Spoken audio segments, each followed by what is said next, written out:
What is happening, everyone? We are back again today. Can't stop, won't stop. I think I have a meme on that as well, as far as Richard and stuff goes. Welcome back to the show. This is gonna be a fun one. I got to get Dip Catcher back on, and somebody recently mentioned the bridge and how we should talk more about that. And I thought, you know what? I think this guy knows about the bridge. I think he's had some smart stuff to say on and off before, many different topics. And I thought also wear in solidarity the C Hex combined hex shirt. Boom, there it is. I just happened to have one, and I thought, you know what, this guy's got about 14 tokens. Let's put one on that represents one of the problems he's solving in the ecosystem. So, anyways, I'll get to chat in just a minute. Without further ado, welcome back to the show for the 15th time. I'm going to say, Dip Catcher Radio, back again. Thanks back for having again. Me, dude. Where's your? You said you're a little bit got some stuff moved around. You're not quite in the throne right now, but how's it feel to be coming from a closet right now? Pretty good. I'm here right next. Same room that Richard recorded his video in, as you can tell. Yeah. You know what? At least he had the decency to throw a drape in the background so we could green screen that stuff, man. I know. He had to take it because that's actually what he's sleeping as a blanket that he was sleeping under. So. Oh man, the conspiracies of Richard's location, his video area, all that stuff, and they can't find you if you don't use electronic blankets, man. That's what I heard. Yeah, they better not have the GPS tracker in your comforter. Slip it in your what? So it reminds me of Dumb and Dumber when he's like going to put the rat poison in Shirley Temple. They're gonna slip the tracker in his Bluetooth blanket. There you go. Too smart for that, Richard. Too smart for it. Exactly. Dude, it's been 6 months since PulseChain launched. I want to start with that. Like, what if 6 months ago? How do you feel compared to now? As far as title of the stream is somebody's pretty bullish on PulseChain. I didn't game plan with you about this beforehand. I just assumed that you were still pretty bullish. But 6 months ago to today, how has it changed? Like, how do you feel about where we are, the state of the chain, the products and everything? And what is it, what do you think 6 months ago, now, 6 months in the future? How are you feeling about everything? I mean, I feel like it's kind of right on track, like it launched and it's kind of clear that there's going to be kind of a whole ecosystem built up around it.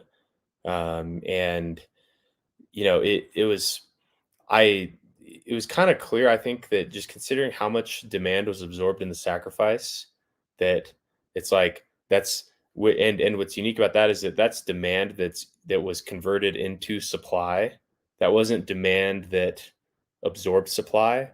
So that on itself, it's like I kind of had first time I saw that sacrifice tracker go over like 500 million, I was like, that is a lot of inbound demand that's absorbed. And so I kind of, it appeared that it kind of needed some time to just kind of cool down from that.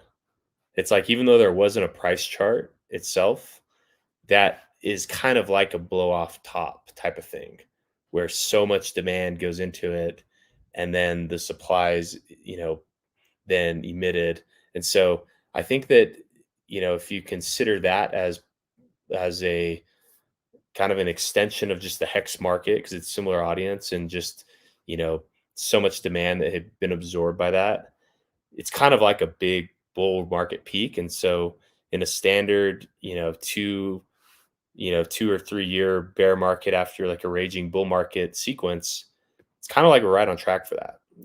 And I think there definitely were some things that have amplified the bearishness in the short term. One being just other than absorbed demand, that's probably the primary thing that's caused, that kind of the PulseChain bear market that's been going on. Definitely that absorption of demand. Like, it's almost, and with PulseX, it's even worse because it came later in the bull cycle. People that had missed out on the PLS sacrifice at the good rate, they're now funneling into that.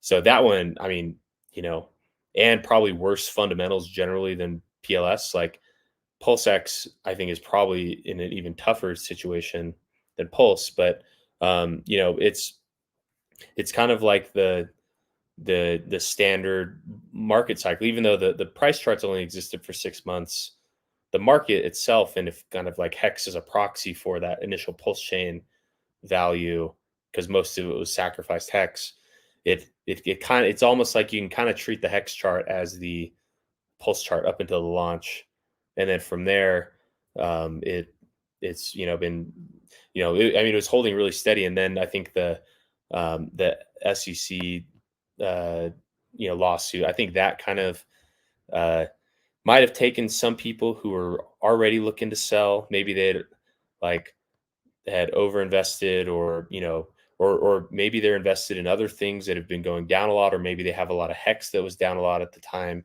And so now that their PLS was liquid, maybe they're looking for a good time to sell that, because it kind of maintained the sacrifice value from any Hex that was deposited, way back, 2 years ago. And so I think that probably there was some, large sums of money where, maybe they did have serious concerns that, for a position of their size, it might, maybe, you know, uh, a bad situation there may be too much for them to handle, or they expect it to go even further low. So I think that's kind of been the big story behind the price action on PulseChain, is just that demand absorption and this kind of like, external, like extra bearishness related to the Mm. the lawsuit and everything. So is So that how you feel like you've handled the gradual Brooks syndrome pretty well? yeah, from sudden wealth syndrome to gradual The wealth syndrome. opposite of sudden wealth syndrome, GBS, gradual Yeah, Brooks syndrome. the what's that, like the wealth for a couple of weeks 2 years ago syndrome. Pulse chain launched, yay! Oh, Yeah, yeah. and I think that like the it's like they're I think the thing is like the fundamentals I think around the whole thing are great, in terms of like, there's like proven demand for these types of like alt layer ones, or like, EVM alternatives to using Ethereum. So it's like that, there's kind of clear demand for that. It is more competitive than ever now too, at the same time, because like not only are we going up against Ethereum, which like, is like the main financial, like EVM financial market. Um, there's also, compelling like layer twos that are like these roll ups, like the OP ones. So like that's Base, for instance, or Optimism. Um, and there's ones that had that launch, like Avalanche, Phantom, Solana, like things from the last cycle, which me and Golki were just talking about this, where like, the last cycle, the alt layer one, so everything but Ethereum, the things that performed really well were things that were brand new in that cycle that had large institutional backing. So like AVAX was highly backed by 3 Hours Capital, Solana highly backed by FTX, and big VC, big VC exposure there. Um, like those chains performed quite well. Um, but then like those same big institutional players that were primarily kind of like backstopping those markets, they kind of went up in smoke. So, you know, those ones in the past, like now that they've kind of like similarly to maybe in like the X market, we've kind of had this bear market kind of flushing out large, you know, players, and then, kind of the supply gets recirculated. I think some of those chains are experiencing that. And when you look at, I posted a chart on Twitter the other day of like just all the other ETH alternatives. The two top performing ones over the past year have been Solana and Avalanche.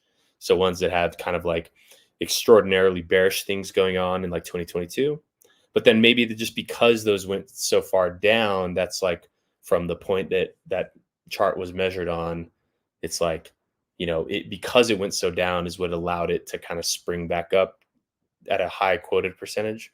So I think those things will kind of play into it. But that's it is, a highly competitive space. You know, where also like the use of the network, that doesn't necessarily mean price up. Like they're kind of two separate things going on there, where there's like, like PulseChain going to be the place where people go and speculate on other things, or is, Solana or Avalanche or any of these other chains?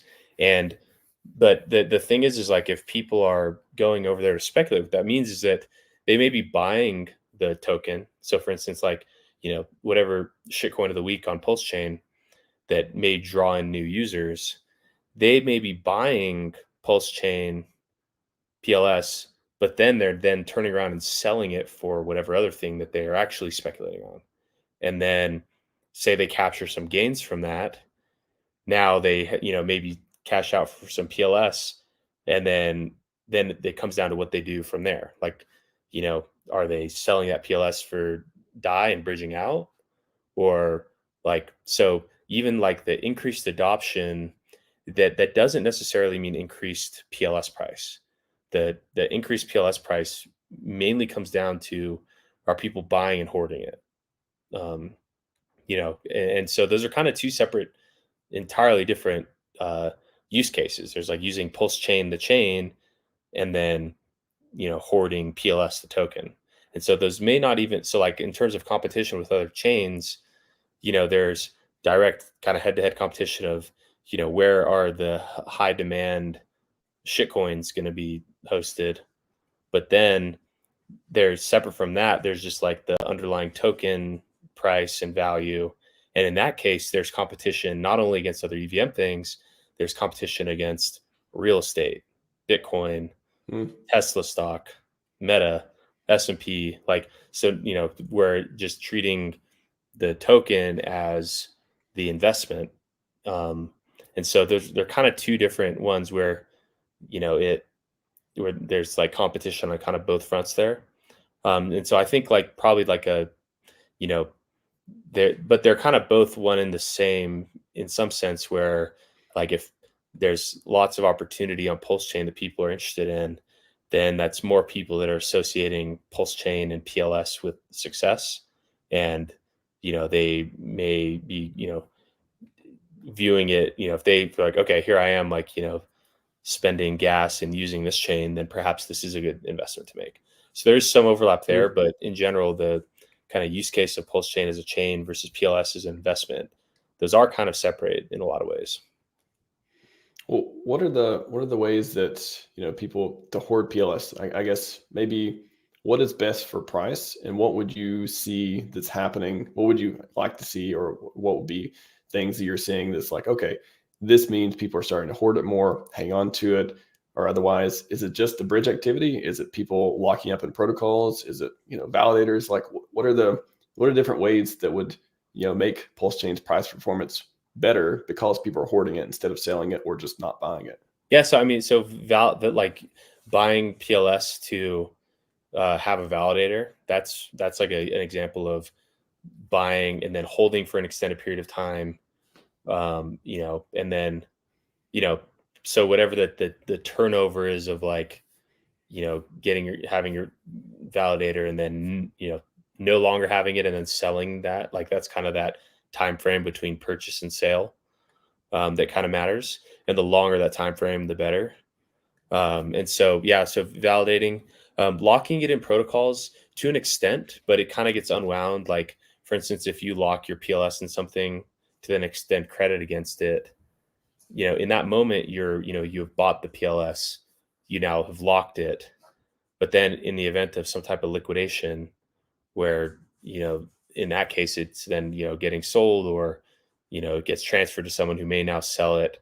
And so that one is, for the duration that loan may be active, it's kind of hoarded. But then, when you go to pay off the loan, it's, are you paying it off by selling your underlying collateral? Are you paying it off by depositing new money in and that new money you're putting in to now pay your loan off? That's now absorbed demand, because, if you're now depositing, new dollars into the system so that you can pay off credit you've previously extended, then those new dollars that are obviously free to be allocated, those are going to paying off debt. They're not going to buying assets and increasing the price. So you're effectively buying back your collateral from yourself. So it those ones probably to a lesser degree than the validation perspective kind of have that upwards momentum. Um, and but I mean, probably outside of that, probably just people buying it with on a 2 to 4 year time horizon, like that, just like not related to any type of protocol or any other type of activity, just like simply buying and holding the token. That kind of drives it. And it's something that you can kind of see in Ethereum's history. The Ethereum price chart has uh, it's mainly driven actually by, at least in 2017, a big part of the run up was because there were all these ICOs going on, kind of like sacrifices in a way, where but what was, I think, unique about the Ethereum like ICOs was that you had to buy Ethereum for that. Some of these new sacrifices, they'll accept anything because they're kind of like off chain. Like usually the ICOs were like deposited into the contract. The contract would mint you the token. But some of the sacrifices, it's like, they take anything, and usually the funds that are put in there become sell pressure. That's like with Ethereum, these old ICOs. It's like on the way up, you saw the Ethereum price just going up in general because like Bitcoin and crypto was going up, and then there's that added layer of demand for Ethereum where you're buying the Ethereum in order to put into an ICO, and then it was almost like double amplified because then rather than instantly selling, those ICO teams were then putting those ICO proceeds into other ICOs. And so like that turnover between when that Ethereum was originally bought by the person who first got in the ICO to when the ICO team then turned around and was selling the Ethereum, like that time frame was couple months long. And that really caused that big blow off top in Ethereum back in 2017. And so, like kind of that cyclical activity where there's like a lot of demand for the ICO, and that caused demand for Ethereum. But then as those ICO teams started selling the Ethereum, then that kind of like undid like the upwards price movement from the ICO, people buying the Ethereum to get in the ICO. So like it's kind of probably there's going to be some similar effect there. But what's kind of different about our situation is that so much demand is absorbed in these sacrifices before PulseChain existed. And so we didn't really get to see that on the PLS chart, because it's like how much was raised in sacrifices, like non-RH 2 or 3 sacrifices, billion. like before Oh, PulseChain existed. I was just thinking about how much for the PulseChain and PulseX. It was like 2 or 3 billion or so. But Yeah, so like excluding those ones, and just like the or I guess PulseX should count in that. So that, and that's a huge amount.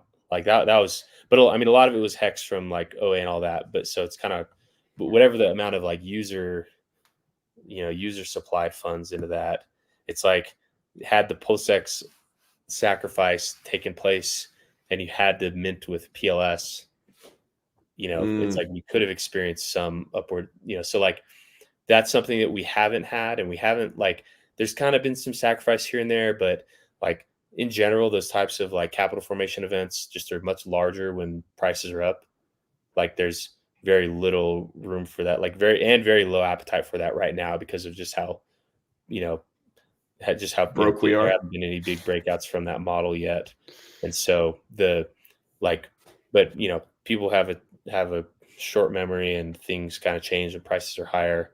So perhaps there will be a wave of those, but that's something that we haven't had yet. But that is something that can cause like a big boom in the PLS, is like if there are, some, whatever the new like acronym thing is that people want to ape into, if like one of the requisite steps for that is to buy PLS, then you get, like that, like we can experience something that Ethereum had that in 2017, and then again in 2020 with all the DeFi stuff. And there's kind of a resurgence of kind of ICO like things. So, Well, why do you think RH? I mean, again, pretty smart guy. Why do you think RH would do an uncapped sacrifice like that when just as you described, there was so much, that already got ate up before it even got released. Of course, at some point, the euphoria is going to wear off. There's going to be some selling. We still went up a little bit, but of course, everything went down as it is now. And other factors may have pushed it down too, macro and SEC and all that stuff. But why do you think? I guess what are the benefits, or if you were to speculate what he was thinking, was it just to make sure everyone stays in because they got skin in the game, or was it, hey, these funds are going to go, no expectations type of thing? Hey, this entity has a bunch of funds, and that entity is way better at managing and doing stuff with it than you are, type of thing. What do you think there? I don't know. I mean, probably just just business, like revenue, like it's and perhaps there's some element of better with me than the sum of all the other people. But yeah, I mean, probably value capture, like this, and because while there things can always happen with it. I mean, I haven't looked at that sacrifice war chest thing in a little bit. I haven't seen if there's been any big changes.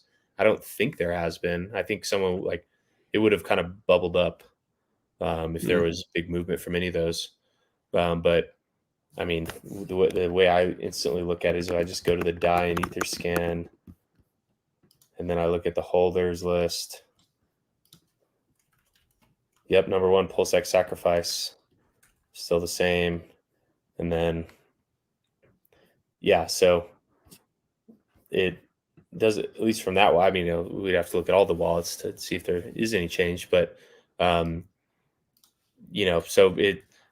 I don't know. It's like kind of just like, I think like a value capture thing. I think that also I think there's also something that Richard said in the past that I think has really stuck with me is that he wants like the respect of his peers. And so I think he views his peers as the other big players in the crypto industry.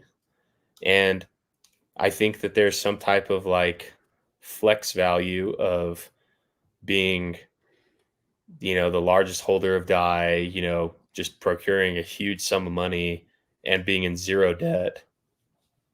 Like, compared to, he's debt free. yeah. Like, so I the common man's aspiration.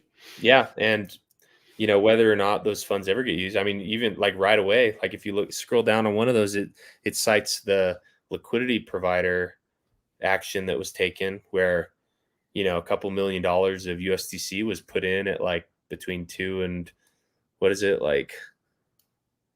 Look, I think above there. Yeah. So that, I think the one with Ren BTC, 84 Ren BTC. So 2.6 million USDC put in between 3 and 5 cents on the hex chart. That was when the hex price was like, I think 20 cents or something. It was much higher. So almost like just put a low ball liquidity position in there. That's kind of the only instance of introducing buy pressure in any of the markets that we care about. And if you like look up that address in this website called apy.vision, you can see that the performance of that position is very low. Like it's because in effect, what he did was he bought, $2.6 million worth of hex at an average price of like 4.5 cents or something. And so that is now down 75%. Because if the combined hex price, let's just say it's about a cent. It's a little higher than that, but it's down 75%. And so that like 2.6, even though $2.6 million to a set of addresses that has $600 million of non-hex assets, like that's sweat off your ass. But that's an example of actively buying into the markets that we care about and then experiencing pretty low performance. So I think that it's hard to kind of read into how much of an effect that experience had on like his whole perspective on introducing demand from that. And so it's hard to tell, because, it appears that, the whatever that section is where the ETH was sent out through tornado, something like $10 million or so. Like, I don't know what the salaries are for the different developers working on it, and just different service providers he may be paying, lawyers or whomever he may be paying at any given time. If that's like all the expenditure that at least related to sacrifice, because I do think that the ETH that was put into the Hex launch, that's probably like in terms of operating capital for the whole RH Inc. RH is a sovereign business entity. It's probably primarily coming from the ETH that came into the Hex launch, which was being actively sold, kind of the whole bull market. So, and that was, hundreds of millions of dollars. So it's like, maybe it's just kind of sitting there to, who knows? It's really impossible to speculate. We all want that just to ape in and buy it all up. But the thing is like, it's kind of a catch-22, because what if that just gets like yoinked away? Like there's $600 million of available tokens. Like, what's like the user-owned market cap of the whole thing? And so like, and how many users are just waiting for some type of exit liquidity? Well, the 3 billion. So it says wallet liquid value, $3.5 billion. So that's primarily Hex. So like if he was, like that $618 million was the one that I consider like, because I mean, assuming that the Hex stays as is, which there's no guarantee. There's certainly no guarantee from all prior history and just like the liquidity value of all that Hex. It's like it's like the amount of USDC and ETH in all liquidity pools against Hex is what, like $20 million maybe. That's sweat off your ass if you're holding $618 million of stablecoins. So like that Hex is like, in my mind, effectively like not part of his calculus. It's like in terms of like value, like working capital value. But the $618 million, it's almost like, unless the whole purpose is just to recirculate that back into the ecosystem, it's how can you put, like, if the value of that $618 million is in that, and then who knows how much of the bridge funds are owned or related to people that own it on his behalf. Like, assuming the whole bridge value, which, what is the value? Like, how much non-Hex assets are on the bridge now? Like ETH, I mean, if we just look at the bridge Bitcoin right now, has what's quoted on Etherscan is $70 million, and then $10 million of that is Hex. So yeah, so of like stable coins on there, it is about $40 million of stable coins.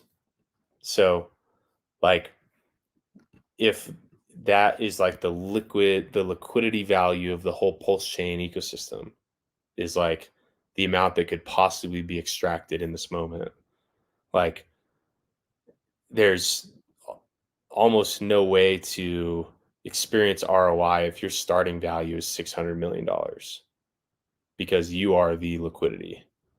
So like it's kind of hard calculus to figure out, like, how can you possibly grow that?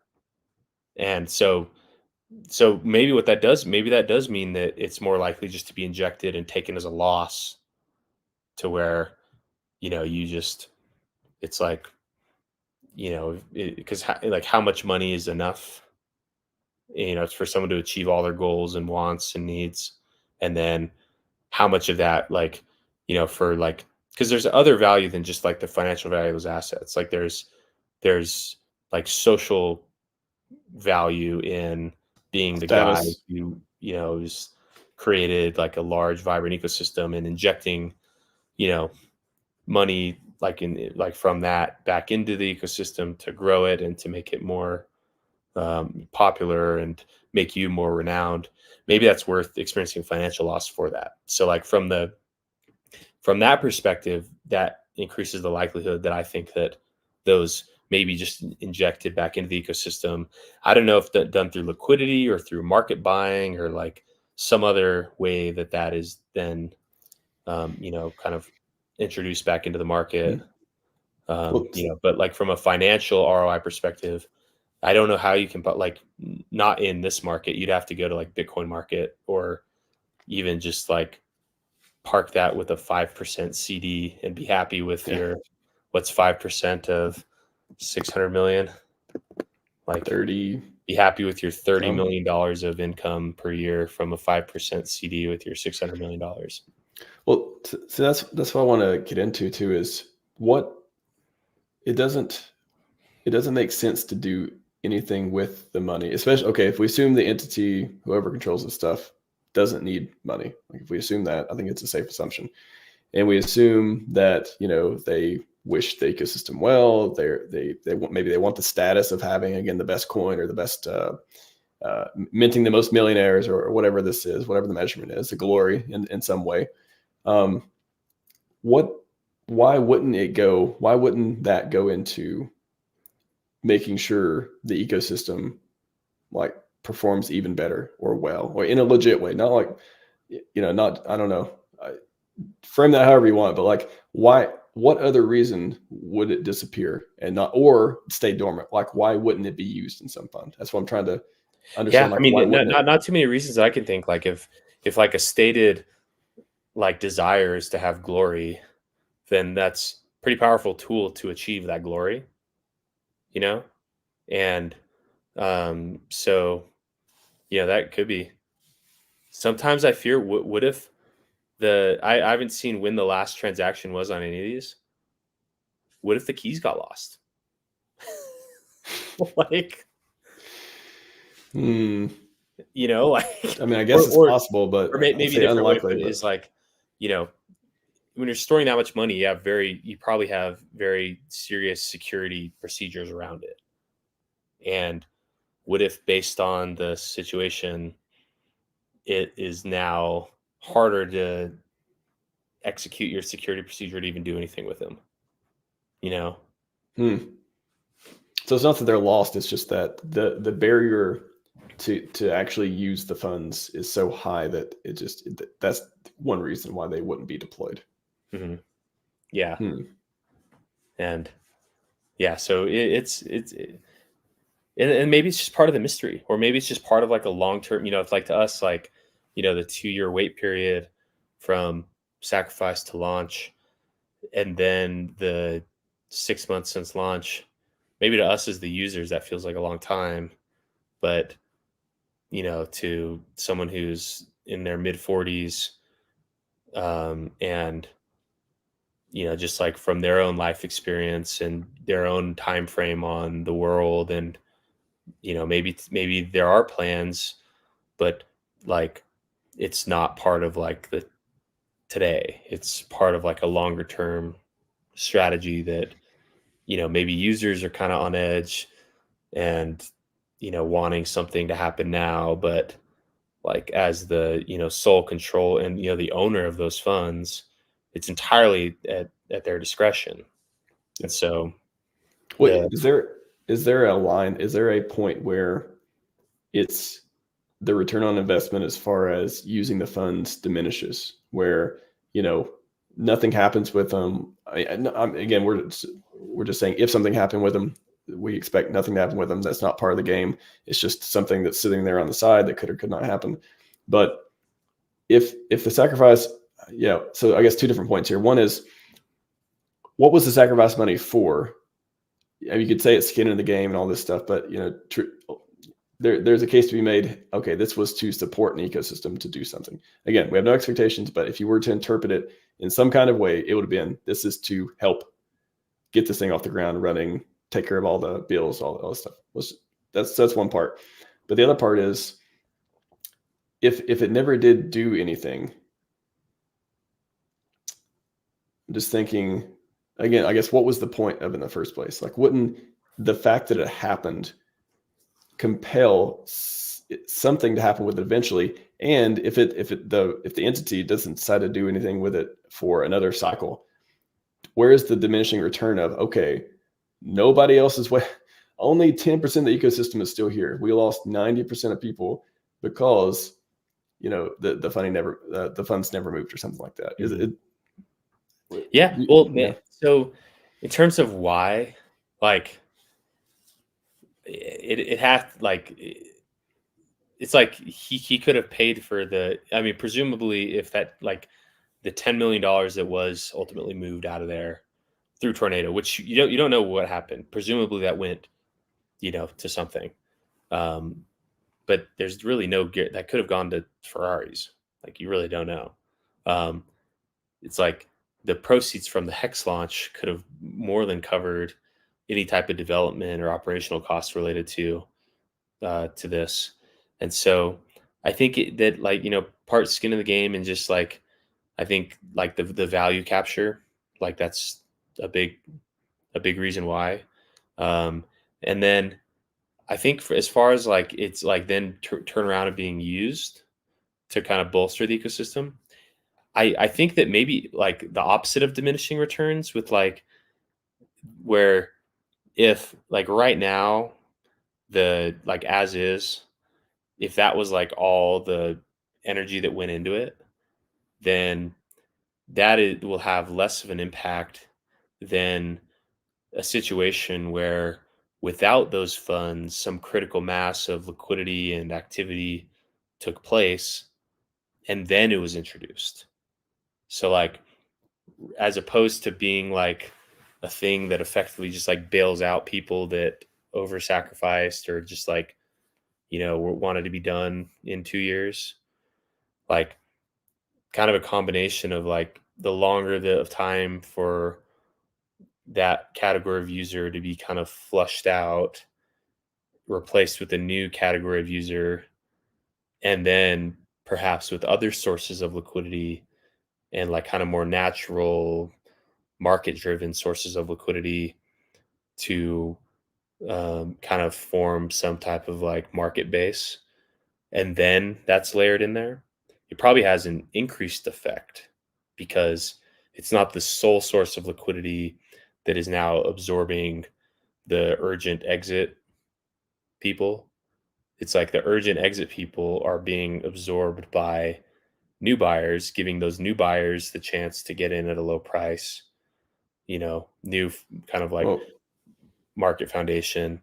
And then it's, then that isn't just being, like, exit liquidity from the sacrificers. It's, like, more, more effective. is that the scenario then? Is it where, okay, there's all this money, it hasn't been deployed yet because it's not the right time, because and if it deployed all at once, okay, everyone just sells, or the price goes up and everyone gets out, and it's just that kind of short-term game goes away. But if it's, people quote the 52 weeks to shake out the weekends, all this stuff, if it is placed or deployed in a way that is when, the weekends are out, the market's really low, everything macros are good, is that the kind of, is that a scenario that makes sense, as far as, okay, the reason it hasn't been touched right now is because it's just not the right time? Yeah, I think that, it's like the right time is when those funds move, and they clearly haven't moved. So, and there's probably more things that go into it. There's also, I think it's definitely a balance of, like, one, logistics, two, just, like, market timing, and, like, because, like, and also I think that he wants people to succeed, and it's in a dip right now. And if he just absorbed the whole dip, then, like, that means less people will be able to experience some upside from it.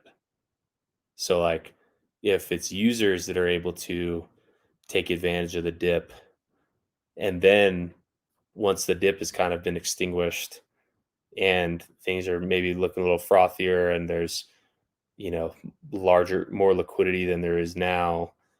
And maybe it's waiting for, because right now what did we say, 40 some million dollars of liquidity there. So 40 million over, so 40 over 600 is like 6%.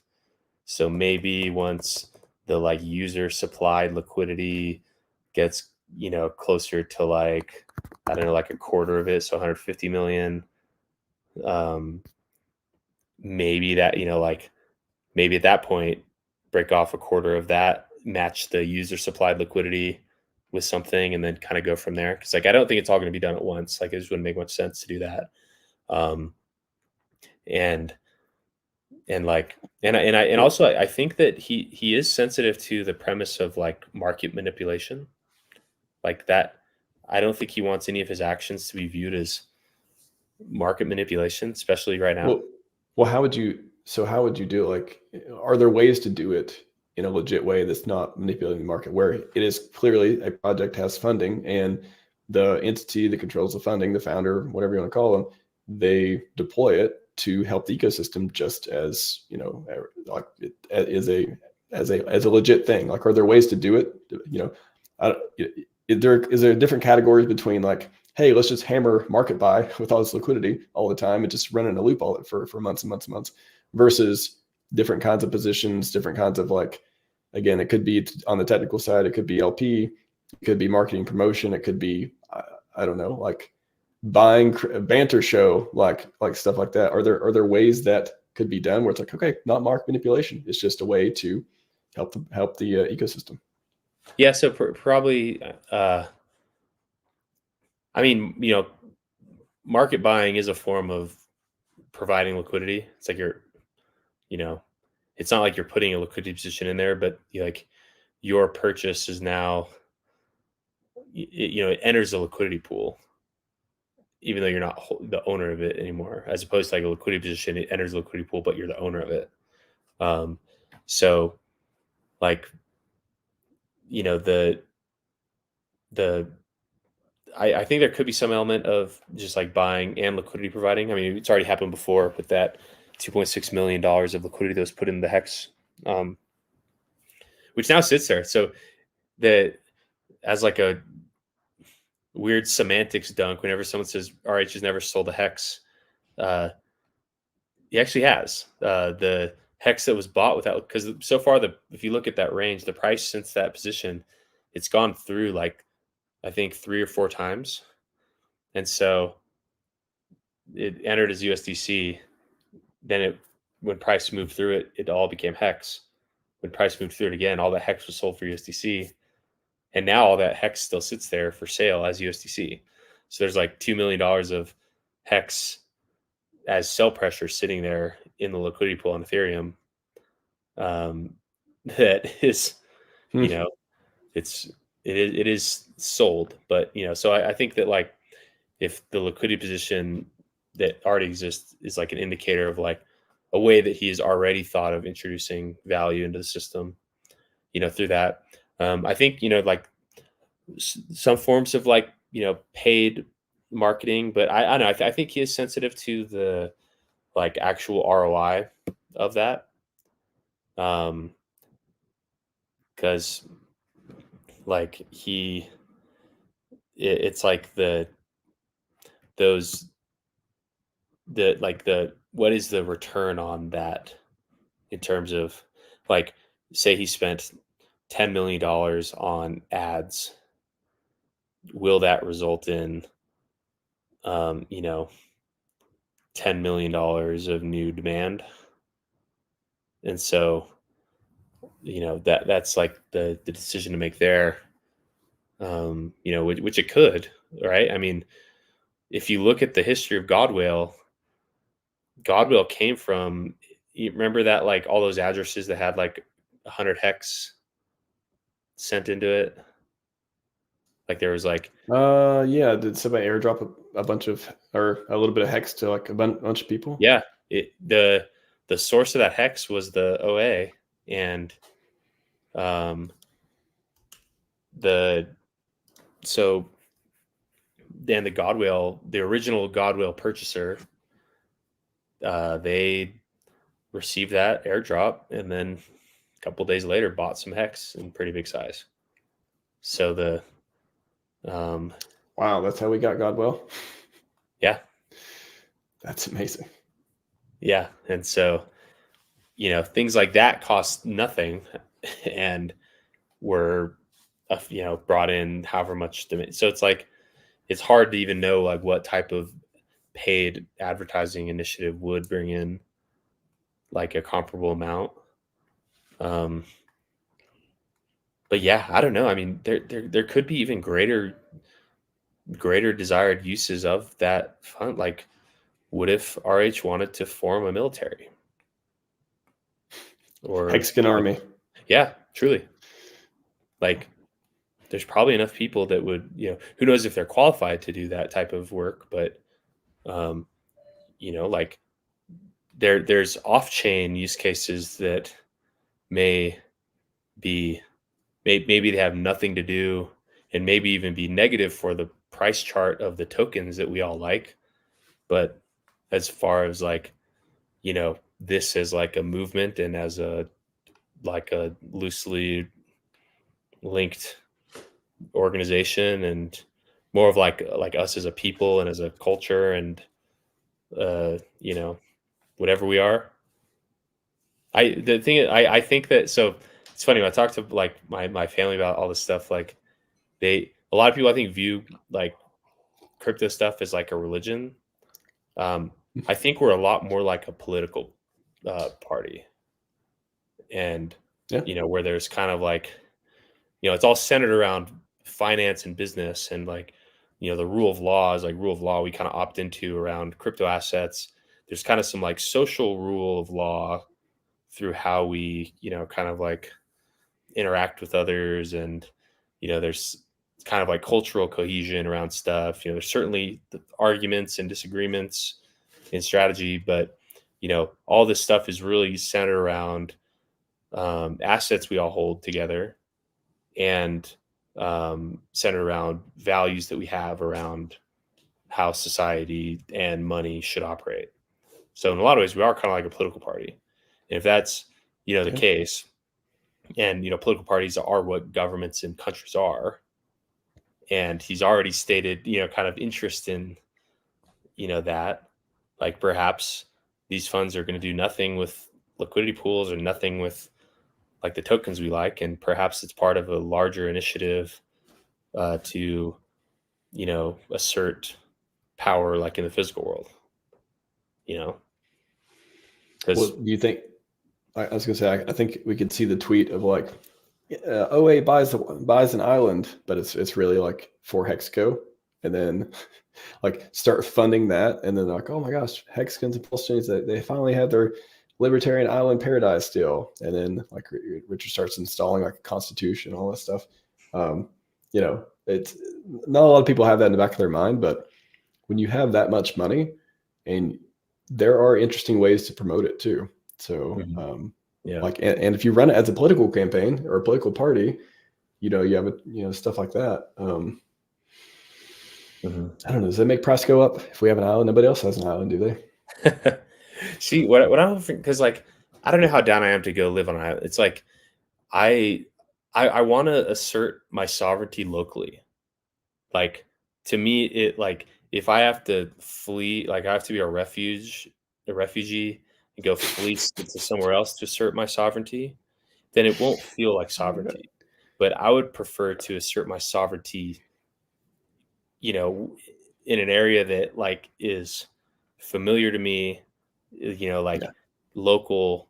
And so like maybe it's like kind of a new type of blended like like nation within a nation model, or like kind of like an international nation. I mean, kind of how it is already. Like it's like we all live all over the place.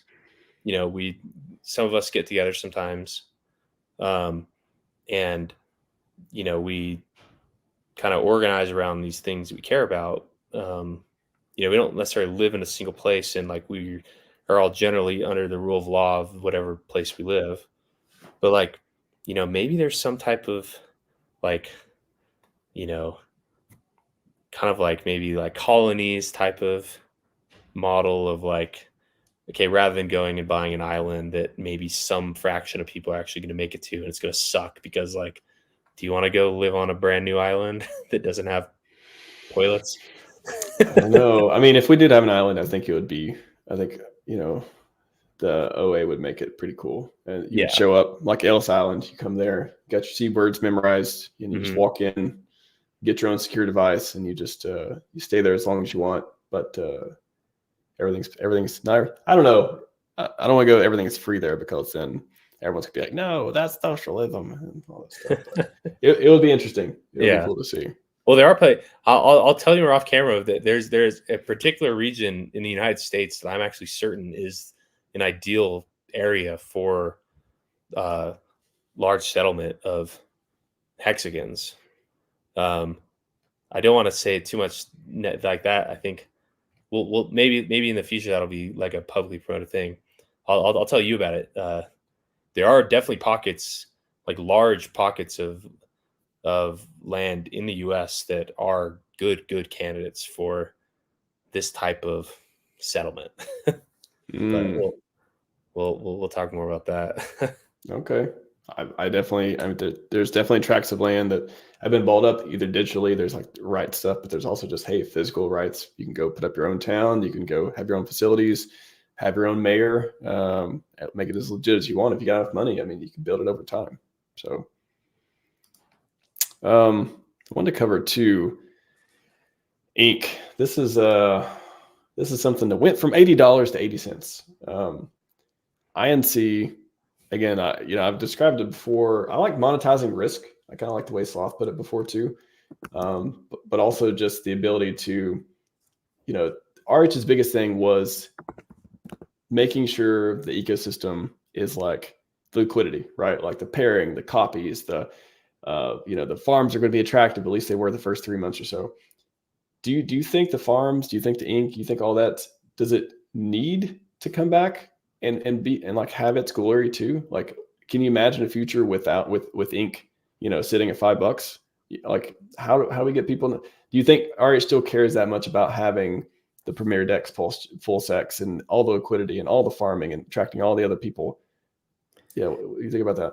I don't know. It seems like, I don't know, the whole thing has kind of been, that's definitely been the most underwhelming thing to the whole PulseChain experience, which I think sucked because like PulseX was the one that like most of like the kind of like had the most participation in sacrifice. People seemed to think it would go up the most. I didn't. I barely sacrificed for it, like leftover stuff from other things. So I like, and maybe that's why I am not so emotionally invested in it. You don't appear to be shaking right now talking about it. It's true. Yeah, well, and so like I think that ink could have been like, if you look at like my old tweets about the topic on like the cross bridge markets, like that I think should have been the whole secret sauce of the whole PulseChain thing, was like the pairing of the like trying to achieve parity between at least all the coins we care about, but also like other coins. And ink could have been a tool for that. And for like brief moments of time, it kind of was. But the farms, I think it seemed a little bit too reactive and not so much like intentional. Like, it's like the farms would come and they'd go, and Pepe people spit in their face. I remember that one. Yeah. And like, so I don't know if that come down to like, and there could be someone else who's in charge of that. Like, I don't know if that's Richard sitting there at like as the master chef admin key. Could be Brett. I don't know. It could be someone else. So, and who knows what goes into that decision making. And so, because it's like kind of the back and forth on that was,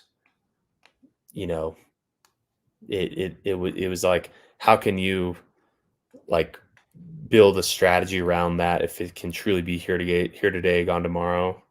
And because then you were tracking the farms. I remember you had the script that tracks the farms for alerts, right? Yeah. And what's funny is that like one of the last actions on that, there was like a mistake. There was a fat finger mistake in they were adding a farm, but they accidentally added the uni token address, not the LP pool between uni and whatever. So like there was it threw an error in the alert, because the alert is like whenever the address is added as a valid pair, so there are even like fat finger mistakes like that like a copy paste error in the in like the farm management activity. So like just like some things like that, it seemed like there wasn't a lot of like intentional direction or like intentional strategy around that. And Richard did say he was remember he did the tweet about testing. You need to test your theories to make sure they work, all that stuff. Do you think it was kind of like, hey guys, like here's what I want to do, you guys are at the keyboard, go figure this out, kind of thing? Yeah, I mean that's probably what it was. It was like kind of probing, seeing what happens. But I don't think there's, because I mean I haven't, at least maybe I haven't looked closely at all my email notifications, but I haven't seen a new pool appear lately. And is that the pools right now? Yeah, I don't think they've changed either. Yeah, so like, it maybe is, maybe there's some strategy involved, and but I don't know exactly who is in charge of that, and if those like whenever there's no action, it's like, because I assume that there's good stewardship of private keys going on, where like it shouldn't necessarily be easy for you to access keys that wield a lot of power, whether that's financial power or some type of holding a lot of assets on the keys, or keys that can control key functions like this. So maybe there's some type of other reason why there's not a lot of activity. Is that like, maybe those keys are stored in a way where, based on the current situation, they're not so easy to access, or you don't want to go out of your way to access. So, all right, she's like, you guys have messed up enough stuff. I'm walking away the keys. We're gonna take a break. Also, like the thing is, like, Arch is, he's a real person, and like, you ever like procrastinate, like maybe you wanted to do something, but then like you just kind of procrastinate, and like you're just like, okay, maybe tomorrow. Like maybe there is some strategy that just hasn't been implemented yet, and like like you're like stressed with stuff going on in your real life. Maybe you have a lawsuit from the government that you're dealing with, and you're just like stressed, and like everyone's been there. Maybe things like that aren't top of mind, and so there's a whole lot of reasons why that. But I think in general, like with the farms and ink, I mean, probably the thing that did Dooms Inc. If you go to, I made a site called inksupply.anvil.app. Just because it started from zero supply and it's growing at the however many, it's like a fixed number of units per day. Like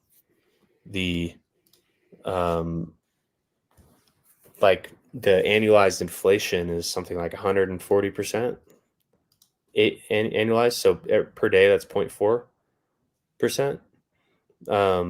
And so like, and that's being emitted to people who are looking to supplement their earnings from liquidity providing. And so there's just so much ink coming on the market, and there's like, it's hard to buy something that inflates by, what's that error? I just had it open on mine. So I was going to say, how long is this thing supposed to twerk? So here, I have mine open on here. It says current supply is 19 million ink. Current daily inflation rate is 0.44%. Current annualized inflation is 161%.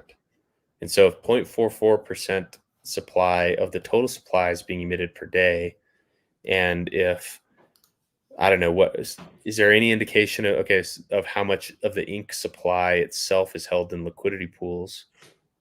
Then that 0.44% of the total supply is much larger as a percent of the amount that's actively in the liquidity pools. And so the inflation measured against the liquidity pool balances is much larger on a daily basis. And so it just has that's just so much to fight through. And that number can go down.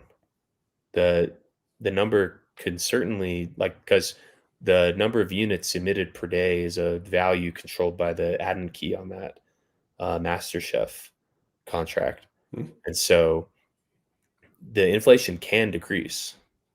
But as is, it's inflating at a pretty substantial rate, and it's going to people who, other than the people that are holding the ink, the ink wrap pulse LP, it's like they're holding ink. The people in like the USDC wrap pulse LP, they aren't holding ink. So like the ink supply is going to people who are holding things other than ink. So it's a little different where in Hex, like the new inflation is going to people who are holding Hex through staking. So like, that's like probably the most bearish thing on the price chart about ink is that there's so much inflation, and the inflation is primarily going to people who aren't buying ink or aren't otherwise holding the ink. And if they're using that as like income on their liquidity positions, then it's like highly likely to be sold. Is this just a price down bear market type of thing where people aren't valuing ink because there's no new farms right now? PulseX hasn't got these updates and all this stuff. But I guess it goes to my original question too, is like, what makes ink valuable enough again for people to start putting more liquidity? Is it, if the prices are way higher, is the APR way higher and more attractive? When single side staking, when PulseX upgrades, is it kind of like planned or a time to like, okay, this is not the time where we need to be introducing new features every week for PulseX. This is not the time when ink needs to shine. It needs to shine, when it's ready at a better macro condition type of thing. Well, I don't know if like those things actually help ink. Those things maybe help PulseX, but like new farms, because like I think that I'll have to really look at the contract. But the way I think it works is that there's like some set number of units of ink that can be emitted in total, and then those are allocated based on the allocation points, like I think it's called like alloc points in the contract per each pair. And so like that it doesn't show there on the UI there, but like the USDC from Ethereum wrap pulse pool, that one has some number of total alloc points, and then USDT versus wrap pulse has another set of some amount. And so those percent of the whole is the percent of the total daily inflation that those LPs are qualified to earn. And so more pools, I guess, would spread out that amongst more users, which perhaps could, because it would lower, so a new pool lowers the other pool's effective APY. So maybe that helps by making it spread out over more users. So it's instead of like, say there's 10 users who are getting all of it, and then to them it's substantial enough to want to sell at any point in time. Maybe if that's spread over 100 people, they would have to wait longer to sell, to like build it up more, instead of like as soon as they can get it, they sell it. So there may be some dynamic there. But that doesn't change the total number of ink units that are minted per day. So that's a little bit different. Single side staking, I mean, again, it all comes down to how it's actually implemented, and like, what's the token that you earn. If that's an ink one, I mean, I don't even know if it could be an ink one, because I don't know, unless, I'd have to dig into exactly how the MasterChef contract works to see if single side staking, like could the PulseX token address be added as a qualified pair, and then just by depositing your PLSX, then you can earn the ink from that. I'll have to see if that actually works. I don't think it does, because the uni one, I'll have to see how, if uni would have worked if it was left in when it was accidentally added. But I don't know how the single sided staking will work, and like what would the reward be, but that wouldn't necessarily help ink. The only thing that I think can really help ink is just to get rid of the farms. Like make it where, okay, ink is now fixed supply. Thank you all to the people that provided liquidity. You guys now own all the ink side. And then, wow, what a tweet that would be. All right, it says the ink farms are now closed. All the supply is done. Wow, that would be interesting. Yeah, like that could help ink. But yeah, I mean, I think I don't know, ink. I mean, if PulseX is the bastard son of the whole PulseChain ecosystem, then ink is like the bastard son of the whole thing. Careful, Game of Thrones. Those lineages do pretty well from time to time. They do. They're pretty cool and characters. since it's like the most bearish thing, maybe that's like what makes it the most bullish thing, right? Like because it's so like you like people, and I mean, people definitely love making up stories about why something like, oh, like this is gonna happen, 4D chess, like all this stuff, like, and so I try to not just like make up stories in my mind about like why something can pump. It's like things will pump because people buy them and don't sell them. But maybe because ink is so bearish, that's like what makes it bullish, because like it's the most underrated thing. It's probably the least crowded trade. It's not something that, it's not like everyone has already, like, it's not like all the demand has been absorbed in any way. Like it's basically been like it's kind of looked like the Zen chart the whole time. Well, the liquidity is tied, right? Like wouldn't the case, if you're going to say why ink is going to go up, if nothing changes at all, wouldn't it just be because if PulseX and PulseChain go up, like all the liquidity is tied to ink, so therefore it would drag it up as well? Yes, so it can certainly drag it up, but it wouldn't drag it up as much as just like holding the pulse. Like if the pulse value went up by 10%, that doesn't mean 10% increase in the ink value. Maybe it's like whatever amount it does go up, like that delta is like a measure of how much that bonding is in effect. But like here, let me look at the ink chart real quick. So you don't want to do that. on D1. May the ink chart be more beautiful at some point in the future. I mean, it's up 50% from a couple days ago.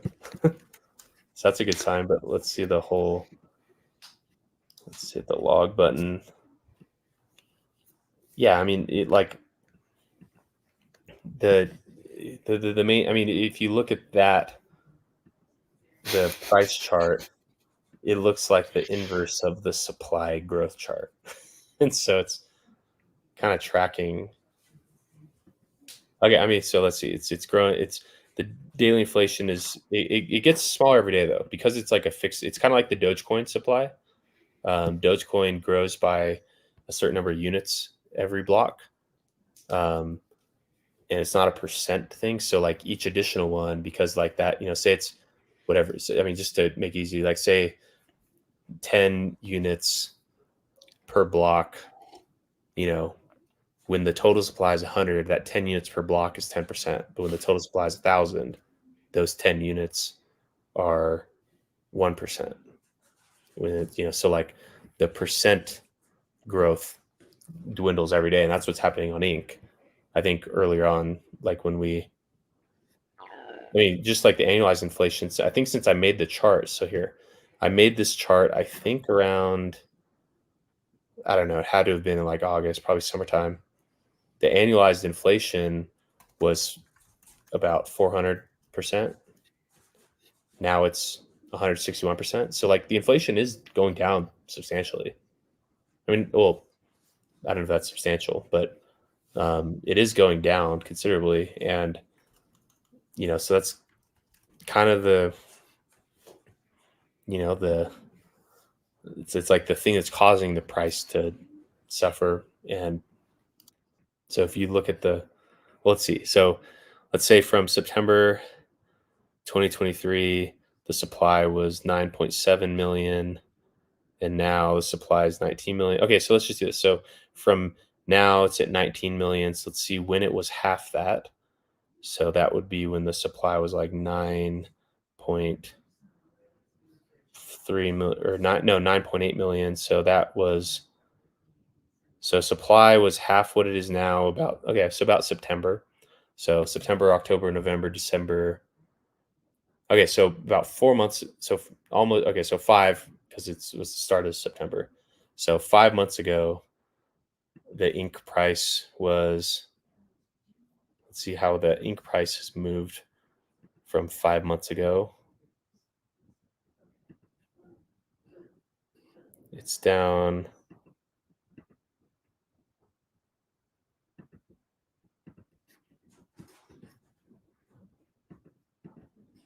Let's see. What can I say? Okay. So from September to now, I mean, it's actually spot on. Now that I look at that, I didn't even look at that before. Since September, the ink price is down 50%, and the supply has doubled. So that means that from here to the price in September, that would be 100% gain. And because since then the supply has grown by 100%. So the price, Wow. at least from that point to, just from that off the cuff calculation, it may change over different time periods because the rate at which the price is changing has been different. Like if you look at the log chart, it's a little bit easy to see. Bottom right. Yeah. Like it's not fully linear. It's kind of linear-ish. It has kind of had some times of like, I mean, when it's parabolic on the log chart, it's nuking. But the the price is like primarily driven by just the supply growth. So it's and I don't think it has much to do with the farms. Maybe there's some like short-term like pumps and stuff related to farm activity, or like short-term sell-offs related to farm activity, but like the main driver is just that inflation is quite large. Gotcha. Well, maybe next year, Inc. The year after, inflation goes down over time, and this could turn around. This could go up, or could stay down forever. Hard to say. Mm-hmm. We certainly, I mean, it's a honorary RH token, right? So he said he cares the least about it, but what percentage is least? What is least is least. Is he splitting it? Is Hex, PulseX, and PulseChain in his 80%? He cares 20% about ink. Don't know. Yeah, it's hard to tell. So I'm gonna have to get going here in about 10 minutes or so. That's perfect. I was gonna say let's wrap up on the bridge. Yeah, I can do that in 10 minutes. So, what is the bridge? I know there's been a lot of conversation about it recently, and how it's been just this place where, hey, we got hundreds of millions of dollars bridged over. That's kind of the value of the network at this point. We're starting to get some native stable coins and otherwise, but right now the bridge, super important that it's secure. People are bridging over. Hey, now it's free because the bots are giving people PLS and stuff like that. What is it? How important is the bridge, and how does it help us onboard people? Like, what is the way that it actually onboards people from other chains? And we have Ethereum right now, but like, do we need other chains to? I think there's maybe a BNB one out there or something. I haven't tried it, but how important is the bridge to the ecosystem? I think the bridge is quite important, because it's like the way to get on the chain. That's like where the inbound value comes from. So the bridge is quite important. I think that the fee, I'm very happy the fee went away, because like because it's a fixed percent. If you're bridging and it was it was 0.3%. So that's 0.003. If you were to bridge at $1 million, what was the fee? Do you have it there?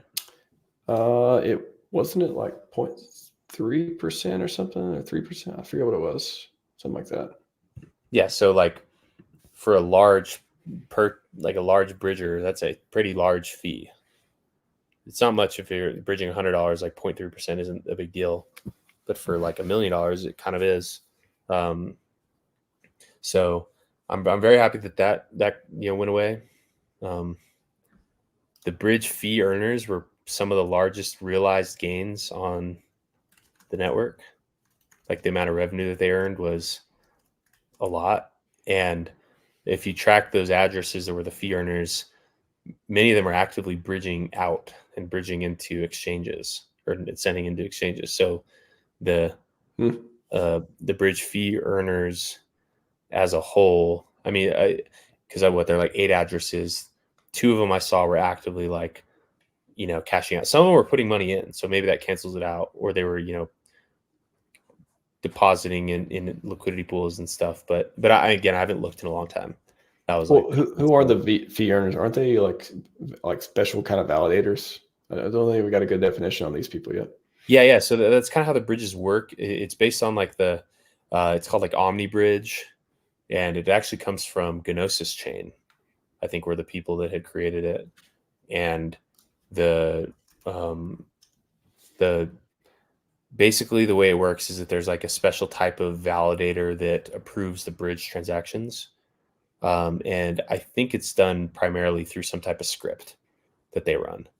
And then if you look at some of the functions within the bridge contract, there's kind of some like fail-safe things and kind of undo things.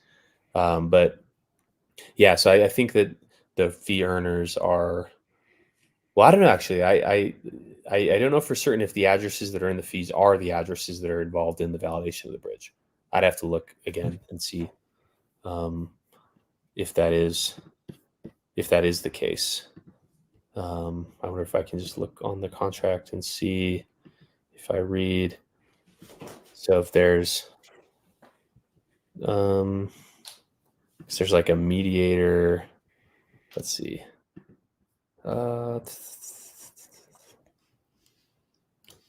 Yeah, I really don't know or if they're hard coded in there or what, but so I don't know if they're the validators of it, but but I mean, so far, like, I think that the bridge has done very well, and I'm glad that they didn't create their own bridge and they used a bridge that was kind of proven to work, because a lot of the hacks that you see around are like bridge exploits. Yeah. Primarily where they spoof it into thinking that you deposited something and they're able to withdraw something else. But so as far as like the bridge and its operation, like, it is done quite well. As far as like funds going in, I'd done some analysis a couple months ago about the like kind of net inflows and outflows of what I call dry powder tokens, and those are ETH, DAI, USDC, wrapped Bitcoin, and I think that the Dune, that shows the if you can filter out like the hex and the Pepe and the other stuff, but yeah, I mean, it's like it's been kind of trending down for almost the whole, except for that first launch period. And it's a combination of just like bear market blues, like low demand in general.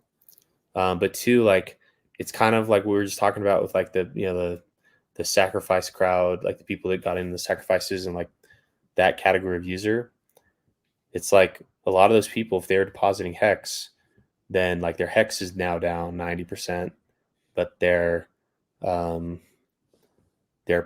that they had converted some of their hex into is only down 50%. Then because it was like the baseline value was the value at the time of sacrifice, and then from there now it's down like 40-50%. So those users are effectively it's like as if they're selling their hex at, I don't know, 12 cents or something. And that's probably what a lot of the outflows are. And there was a lot of outflows like at the time, like that big jolt in August. So, that is probably like, I mean, it's not like that the flows out is bearish. It's like it's bearish. So, because it's bearish, the flows are going out. It's not bearish because flows are going out. It's like flows are going out. So that's kind of what I mean by that. And, so it's kind of a momentum thing. And it's like a lot of the users now, I mean, everyone's in their own situation, but if I was to bet, most users that already are in PulseChain, they have more value in PulseChain already than they have dry powder that could go in. Like especially people who had got into Hex somewhat early, wrote it up, and then sacrificed their Hex for Pulse. Like, a lot of value in Pulse, maybe not so much dry powder value available. And so I think that kind of contributes to it, is, kind of that same topic of absorbed demand early on, where like there's like most of the users who are already in, they're already in and they're already all the way in. They're perhaps overexposed. And so there's not a lot of new inbound funds there. And I think the thing that draws in inbound funds, it really is about perceived opportunity. Like are the opportunities on PulseChain desirable enough so that people do bridge money in? Because it's like there's lots of options of what you can do with your money, and so that's like the main thing that is the indicator of, it's like, do people think that their money is best, like they have the best chance of success by bridging into PulseChain and then doing something with it there? Yeah. And that's kind of what I want to wrap up on too, is what do you think? We got the Bitcoin ETF coming up, maybe January, something happens. Sure. It's looking interesting. Halving coming up in April. Solana's up like 10x or whatever. PulseChain, our ecosystem still meandering a bit. What do you, in the next, few months at least, what would be bullish to you to see? Is it more bridge activity? Is it, good SEC news? Like what are you looking for the next few months that'll be like, wow, okay, this is the bull market and we are going up and to the right? I mean, so like in the markets we care about, like just raw inbound demand on Hex. Like that's probably the main like bull thing, because like, within our ecosystem, Hex is the like, I think it's still kind of like, it's like the blue chip, like everything else is like newer, unproven, hasn't gone through a full cycle. Whereas Hex has kind of gone through a full cycle, blue chip, great fundamentals, as an asset, like head to head, like Hex is, I think, a better asset in general than PulseX, Inc., and the others. And so I think like just a good old fashioned Hex bull market is really like the thing that, because all that other stuff, it doesn't necessarily help us, especially now that most of the market activities on PulseChain, it's like we've almost like insulated ourselves from kind of those broader headwinds. So I like, it's like where the ETF, I think it's already probably priced in, like things like that. Like if it's so blaringly obvious that it's a good thing and it's been in the works for so long, and like all the Bitcoiners think they're getting rich because of it, that means that they're not going to get rich because of it. So, like that one, it's probably already priced in, and it's probably something that like has like maybe the effect of it has, the fact that Bitcoin's at 40K is the pricing in of that news. And then maybe on like a long-term basis, it has some like kind of like, it's one of many things that contribute to upwards price movement. Not like, I don't think it's like a dominant thing. The halvening I think is generally a dominant thing because of the just of its impact on the Bitcoin supply, especially as it relates to very actively sold Bitcoin, which is mined Bitcoin, because you have real world expenditure for the mining facilities, and then that's your revenue that you have to then sell. I think the effect of halvenings will probably continue to dwindle because by now there's ways to speculate on the future, like with the futures markets and different options that exist for Bitcoin price, and also like within just like in like private investment banking, these companies, even though like there's like not like things like Bitcoin ETF or like major institutional like public markets like that, these big businesses can go and get private banking solutions where they as a business they go and say, okay, we have this revenue, our revenue is in this asset, the asset is volatile in price, will you write us an option contract that lets us effectively lock in a certain price for a certain time period? And so between like there are some Bitcoin options markets that do exist, plus just leverage trading of Bitcoin, plus just like a more mature market, a lot of that effect of the halvening does start to get priced in before. There are some aspects of the Bitcoin halvening that cannot get priced in before. But I think that the halvening in general is bullish for Bitcoin and crypto as a whole. But it may not be as shocking as before because, everyone knows about it. There's ways to speculate on future value of Bitcoin other than just buying and selling spot. So maybe that has a little bit less of an effect. Take us out on something bullish for PulseChain. Take it. What is on the top of your mind that's just like, God, I love this place because of what you think may happen in the future? Well, the thing that's most bullish is how bearish it kind of what we were saying earlier. The thing that's most bullish is kind of how bearish it's feeling. That to me, that's room to grow, and kind of that that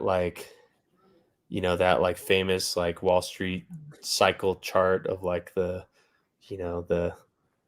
apprehension or like the depression, whatever, that so many people kind of feel like that is signal of positive times to come. And I think that the whole spectacle with the lawsuit, I think will actually be a net positive, kind of just like the whole, it as like a reality TV show, I think is kind of good. And I think that maybe it could be kind of framed as like more proof that like us in this little corner of crypto, like we are the counterculture. We are the ones like fighting for like individual liberty and sovereignty. And part of that is, fighting those fights. And what better person to do it than Uncle Rico? So I think that, that's Ricardo really calls his own. it's like things that are bearish. It's like maybe that bearishness is the bullishness kind of hidden within there. So I think that that's how I'm kind of looking forward to this year, is that like, because it's been so bearish, it is becoming more bullish. That is either the most coping thing I've ever heard or the most bullish thing I've ever heard. One of those. To the veins. No, everything going down is good. You'll see. It does sort of feel that way. Sometimes I'm like, again, I'm trying to channel the sentiment of the community too. It seems like everyone feels like, oh, this thing, what is possibly going to make it go up? And then at that point, to what you said, it's like, maybe that is the key. That is the key where it doesn't go down anymore when everyone feels like it can't possibly go up. Yeah. Amazing, man. Man, I really appreciate it. Hope you. I love having these conversations with you. It's always fun, and we really get into the weeds of things that don't get discussed too often. So I really appreciate you of course, all the stuff you do for the community, the war chest doc. I think it's just like, if literally the funds never move, I don't think we need it. But boy, is it fun to be like, what if $3 billion, $600 million or whatever went into pumping the thing to the moon in a legit way? Like, that is, if anyone out there is like, how can this thing not go up? And you think RH and you believe that RH would not sit there and let it just dwindle and die when the community is as fervent, as crazy, as cult-like, as just nonstop as we are. Maybe that's some fun narrative to play around with. I think it's interesting and nothing else. So salute you, sir. Yeah, I appreciate it. And that's all we got for everyone. Of course. Scivive and 5555.